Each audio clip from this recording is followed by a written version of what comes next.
Cuando mi propio hijo me arrastró a la cocina en Nochebuena y me susurró con asco: «Hueles mal, lárgate». Estás avergonzándome.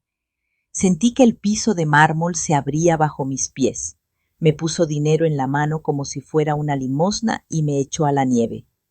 El aire se me atoró en la garganta y mis manos empezaron a temblar incontrolablemente. Él pensó que me destruiría, pero no sabía que ese desprecio me empujaría directo a los brazos del hombre que realmente me amaba. Antes de conocer el desenlace de esta traición, te invito a suscribirte y activar la campana, porque el final te demostrará que la justicia divina existe. Esta es una historia real sobre el valor de una madre que no puedes perderte, así que acompáñame hasta el último minuto. Soy Refugio, tengo 68 años y soy de los Altos de Jalisco, y esta es mi verdad. Nunca imaginé que el viento pudiera cortar como cuchillo. Aquí en Chicago el frío no es como en los Altos de Jalisco. Allá el frío cala, pero aquí muerde hasta los huesos. Bajé del taxi arrastrando los pies en la nieve acumulada, abrazada a mi olla de peltre como si fuera un salvavidas en medio del mar. 30 libras de birria de chivo marinada desde hace 2 días, con los chiles y las especias que traje escondidos entre mi ropa en la maleta, y 2 botellas de mi rompope casero. Mis manos ya no las sentía, estaban entumidas por el hielo, pero el calorcito que todavía guardaba la olla me recordaba a mi cocina, a mi tierra, a todo lo que había dejado atrás solo para verlos a ellos. Me quedé parada unos segundos frente a la puerta de esa casa inmensa antes de tocar. Parecía un palacio de esos que salen en las revistas que hojeaba en el consultorio, con columnas blancas altísimas y una corona de Navidad en la puerta que se veía más cara que todos los muebles de mi salita juntos.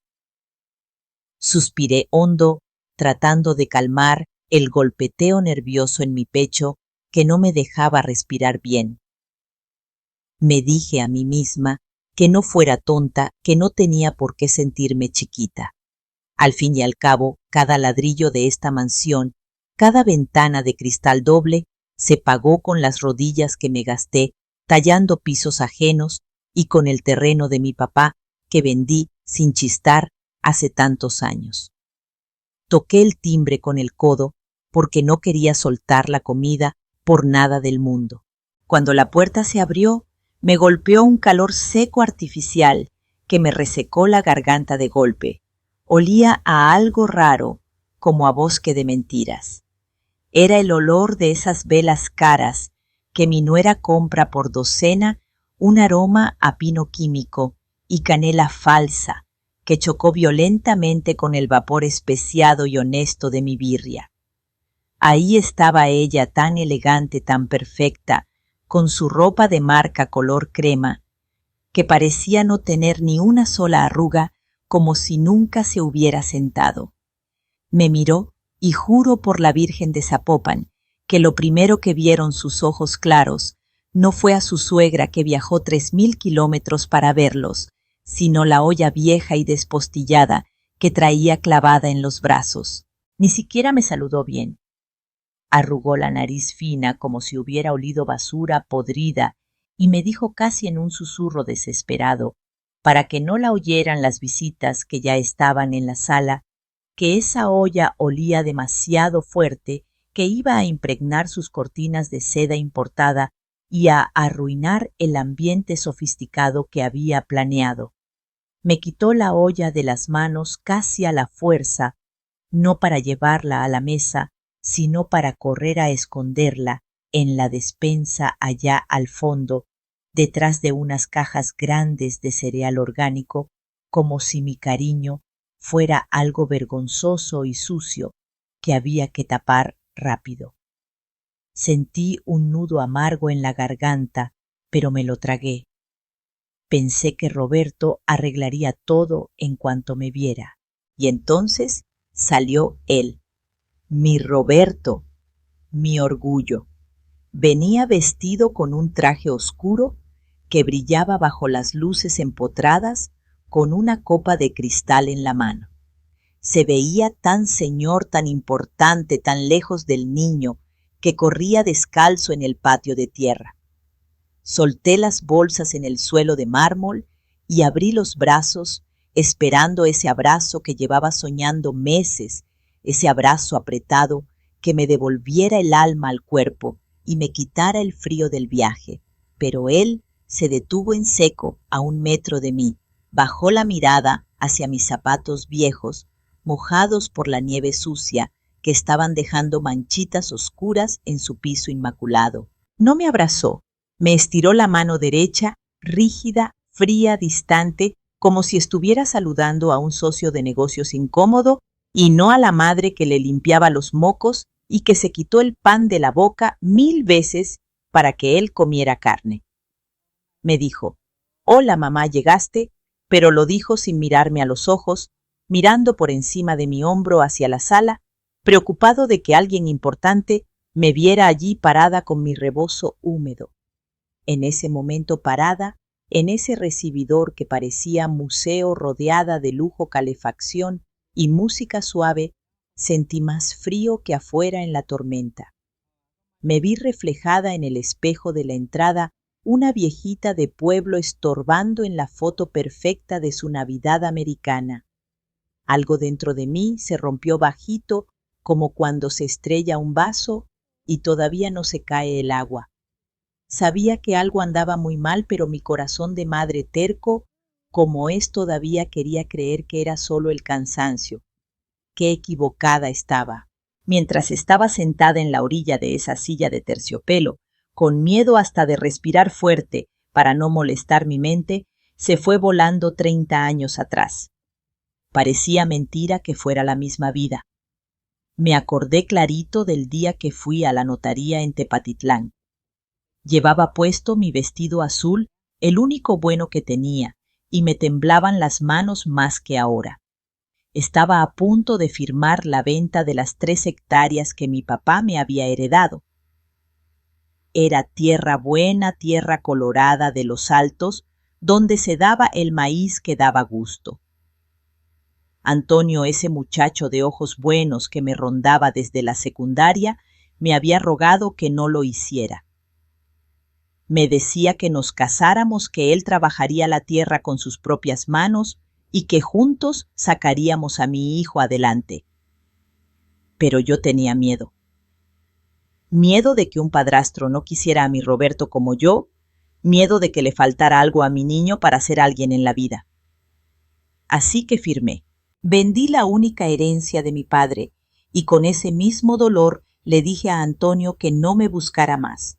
Cambié mi futuro y mi amor por la colegiatura de Roberto, por sus libros, por sus clases de inglés, por ese futuro brillante que yo no podía darle con puras oraciones. Me quedé sola trabajando turnos dobles, cosiendo ropa ajena, con tal de que a mi hijo nunca le dijeran que no podía llegar alto. De golpe regresé al presente por el ruido de las copas brindando. En la mesa larga, llena de cubiertos de plata, que no sabía ni cómo agarrar, los amigos de Roberto hablaban en inglés y se reían con esa risa educada que no llega a los ojos. Yo me sentía inútil, y para una mujer de Jalisco sentirse inútil es peor que sentirse enferma. Quise ayudar. Es la costumbre, ¿sabes? Una no puede ver que falta algo en la mesa y quedarse sentada. Vi que a uno de los socios se le había acabado la salsa de arándanos, esa que servían con el pavo seco, y me levanté rapidito con la intención de servirle. No sé si fue el cansancio del viaje o los nervios de sentir todas esas miradas frías encima de mí, o quizás la artritis que ya no perdona, pero la salsera se me resbaló un poquito de los dedos. Fue una gota, te lo juro, nada más, una manchita roja en el mantel blanco inmaculado que mi nuera cuidaba como si fuera el manto sagrado. El silencio que se hizo en el comedor fue terrible. Mi nuera soltó un gritito ahogado y se tapó la boca. Roberto se levantó de su silla tan rápido que casi la tira. No dijo nada ahí frente a todos, pero su sonrisa se congeló y sus ojos Ay, sus ojos me miraron con un odio que nunca le había visto. Se acercó a mí, me tomó del brazo con una fuerza que me dolió, aunque disimuló como si me estuviera ayudando, y me llevó casi a rastras hacia la cocina. En cuanto la puerta de vaivén se cerró detrás de nosotros, soltó mi brazo como si quemara. Se me acercó tanto que sentí su aliento a vino caro en mi cara. No me gritó, y eso fue lo que más me dolió porque me susurró con una violencia que me heló la sangre. Me dijo con cada letra cargada de veneno que olía a rancho. Me dijo que olía mal, que apestaba a humo y a comida barata, y que lo estaba avergonzando frente a sus socios importantes. Me quedé de piedra. Yo que me había tallado la piel en la ducha antes de venir, yo que traía mi ropa más limpia. Pero él no hablaba de suciedad, hablaba de mi esencia. Me dijo que ese olor a pobreza se les iba a pegar a sus muebles. Y entonces soltó la frase que me partió el alma en dos, me dijo que me largara. Me quedé mirándolo, buscando en su cara al niño que yo arrullaba, pero solo vi a un extraño con el ceño fruncido. Sacó su cartera de piel, sacó un puño de billetes sin contarlos y me los puso en la mano con asco, como quien le paga a un mendigo para que se quite de la ventana. Me dijo que me fuera a un hotel, a uno barato, que encontrara cerca del aeropuerto y que no se me ocurriera volver hasta que se le pasara el olor a mi ropa o hasta que se acabara la fiesta. Me estaba corriendo de su casa en plena Nochebuena. Sentí el dinero en mi mano y me pesaba más que la olla de birria, me pesaba como una traición. No pude ni llorar.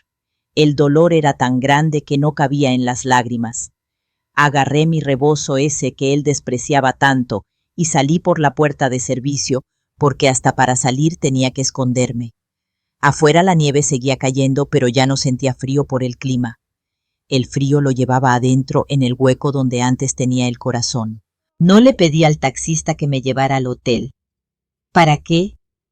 Para encerrarme en un cuarto extraño a mirar el techo y escuchar el eco de las palabras de mi hijo, retumbando en mi cabeza una y otra vez. No le dije que me llevara directo al aeropuerto.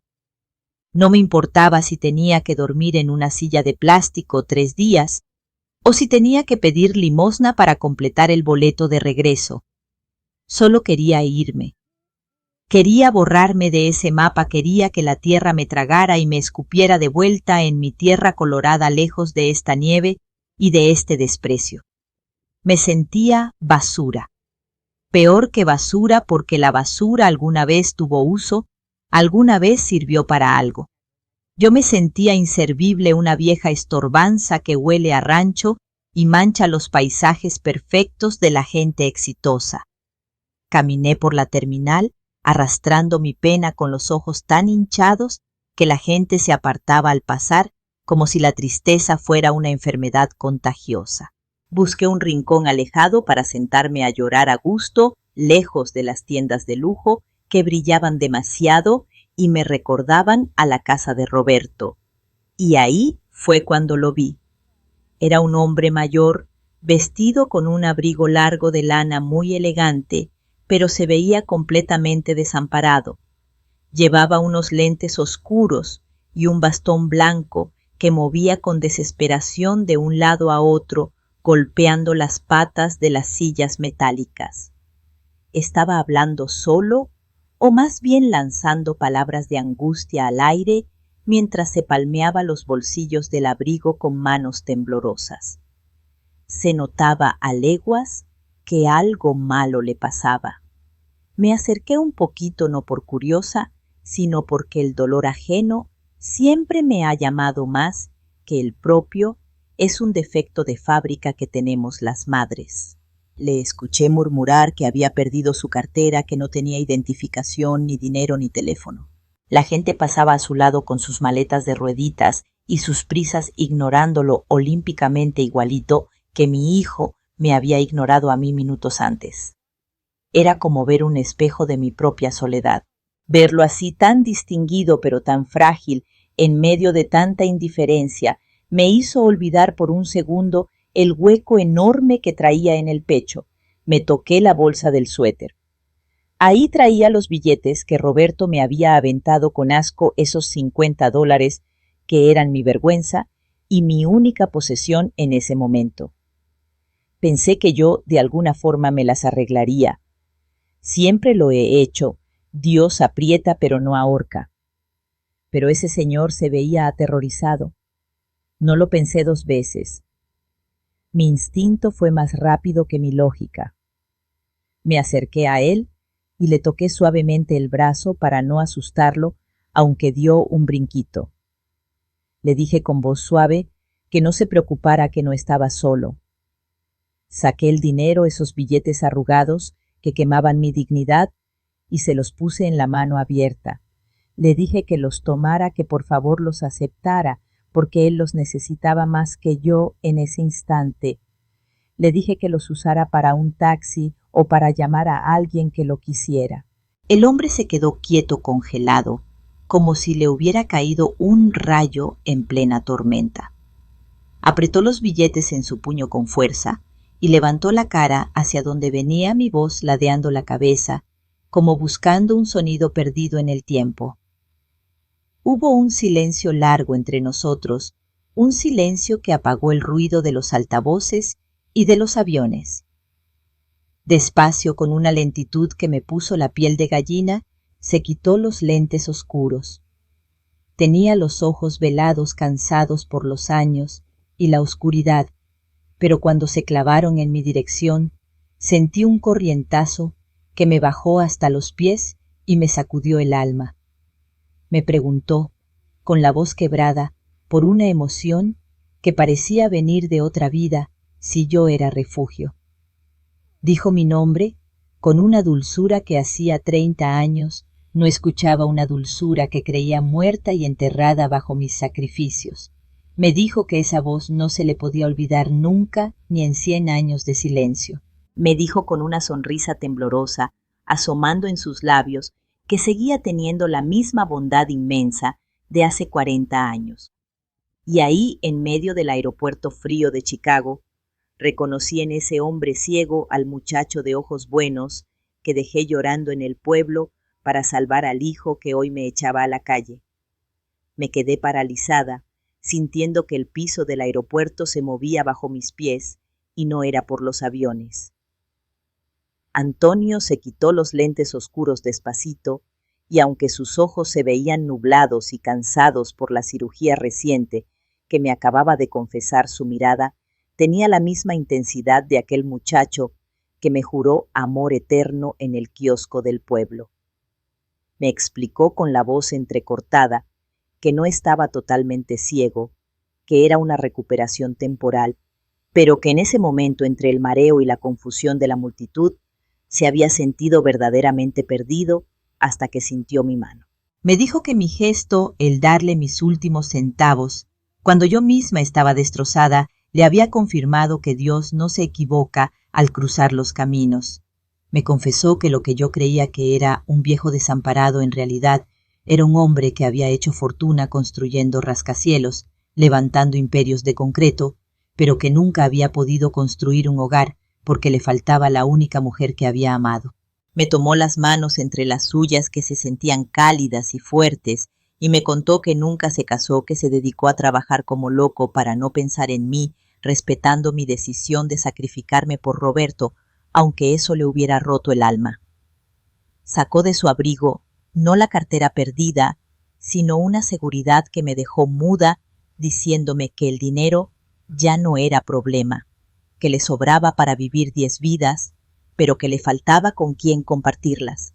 Me dijo que ya habíamos sufrido suficiente, que ya habíamos pagado todas las deudas con el destino, y que ahora era nuestro turno, el turno de celebrar el amor que dejamos en pausa 40 años atrás. Sentí un calorcito en el pecho que creía extinto, una esperanza que empezaba a descongelar el frío de Chicago. Pero en ese preciso instante, como si el diablo quisiera meter la cola a mi teléfono, comenzó a vibrar en la bolsa de mi suéter. El nombre de Roberto parpadeaba en la pantalla.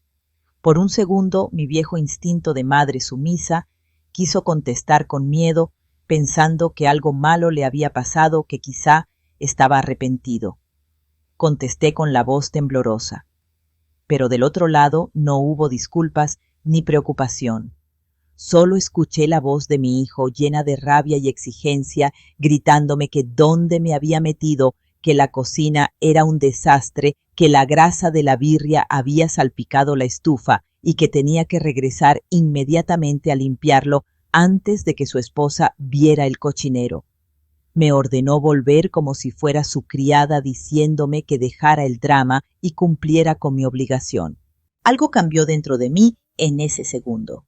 Miré a Antonio, que me observaba con paciencia y ternura, esperando mi decisión. Sentí el peso de mis 30 años de sacrificio, de mis rodillas gastadas, de mi soledad, y lo comparé con la voz fría de ese hombre al teléfono, que solo se preocupaba por una mancha en su cocina de lujo. Se me secaron las lágrimas de golpe. Me enderecé, solté el aire y con una firmeza que no sabía que tenía, interrumpí los gritos de mi hijo. Le dije muy despacio, para que entendiera bien cada palabra, que no iba a regresar. Le dije que el olor a rancho y a cebolla se quita con agua y jabón, que eso es fácil de limpiar, pero que la ingratitud que él traía en el alma, esa podredumbre de tratar a su madre como basura, esa no se quita con nada. Le dije que se buscara a otra que le limpiara su conciencia, porque yo ya había terminado. Y sin esperar su respuesta, le colgué al hijo por el que di la vida, y por primera vez no sentí culpa, sentí libertad.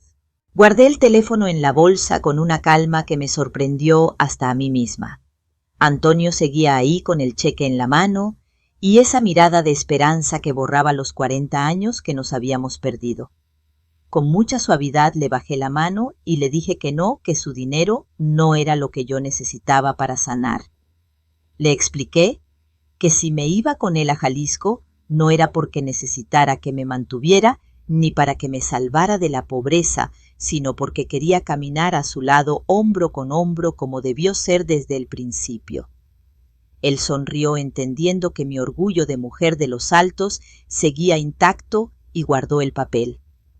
Bien sabe Dios que en ese momento no me sentí como una vieja derrotada que huye con la cola entre las patas, sino como una reina que regresa a recuperar su trono. Decidimos tomar el primer vuelo a Guadalajara. Mientras caminábamos hacia la puerta de embarque, apreté el rosario que traía en el bolsillo y le di gracias en silencio a la Virgen de Zapopan por haberme abierto los ojos a tiempo y por poner a este hombre bueno en mi camino cuando más oscura veía la noche. Pensé en mi olla de birria esa, que se quedó escondida en la despensa oscura de mi hijo despreciada, y enfriándose igual que se enfrió el amor que él me tenía.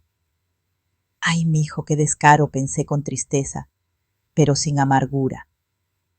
Tiró a la basura el amor más puro que va a tener en su vida, por cuidar unas cortinas y aparentar con gente que ni lo quiere.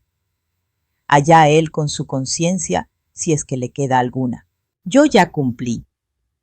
Pagué su universidad, le di mi juventud, vendí mi tierra y hasta le entregué mi dignidad en bandeja de plata, hasta que mi corazón dijo basta. Mi obligación de madre de aguantar desprecios y humillaciones se terminó justo en el momento en que colgué esa llamada.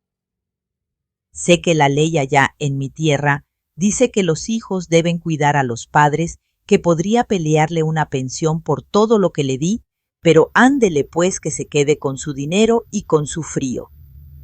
Yo no necesito limosnas obligadas por un juez. Yo me quedo con mi paz y con mi tierra, donde la gente todavía sabe saludar y donde un plato de comida se recibe como bendición. Al subir al avión, sentí el brazo firme de Antonio sosteniéndome no como un bastón, sino como un compañero de vida. Miré por la ventanilla cómo la nieve de Chicago se hacía chiquita, borrando esa ciudad gris que casi me traga. Dejé atrás el invierno y a un hombre exitoso que tiene una casa inmensa, cuentas de banco llenas y trajes caros, pero que desde hoy es el hombre más pobre del mundo porque es un huérfano con madre viva. Yo regreso a mi sol, a mi gente y a la vida que me estaba esperando hace tanto tiempo. Han pasado meses desde que pisé de nuevo mi tierra colorada de Jalisco. Antonio y yo estamos reconstruyendo nuestra historia en paz, lejos del frío de Chicago. De Roberto no he vuelto a saber, y aunque el silencio de un hijo siempre deja cicatriz, hoy duermo tranquila, sabiendo que no acepté ser la criada de nadie, ni siquiera de mi propia sangre. La dignidad no se pierde con los años, se defiende con firmeza.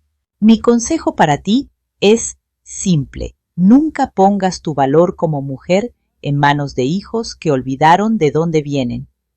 Guarda siempre recursos y amor para tu propia vejez, porque el sacrificio total a veces cría ingratitud. Tú hubieras perdonado la humillación o habrías tomado el avión como yo te leo en los comentarios. Refugio 68 años.